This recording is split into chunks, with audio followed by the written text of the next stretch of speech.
Predstavte si, čo sa mi zase stalo. Zase som išiel po lese, že idem vysielať do slovenskej televízie. Aha, zase ma prepadol tento medveď. Nazdar! Ja len dúfam, že tu dnes nebude aj tá veverica.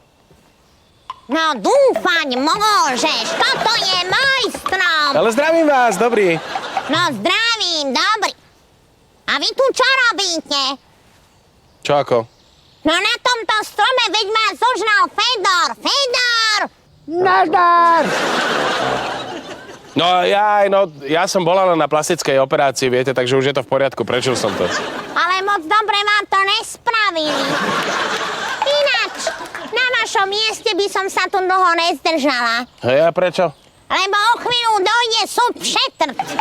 No moment, toto som sa vás aj minule chcel spýtať, že čo tento sup všetrt vlastne robí?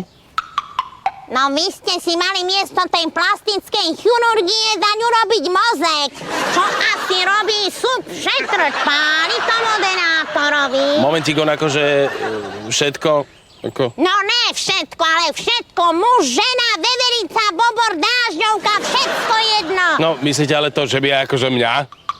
No som si takmer na 100% istá, že by nepochyboval. No ale to není moc príjemné potom.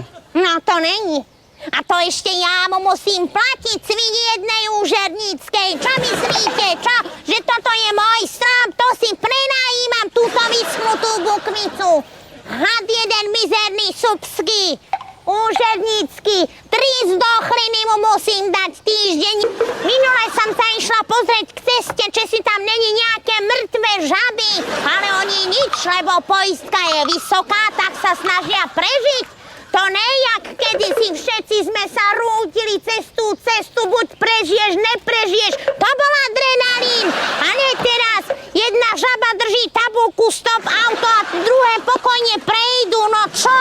Toto je sociálny štát. A čo mám teraz? Kúpiť si pušku a začať to tu vraždiť? No čo som, Čubírková?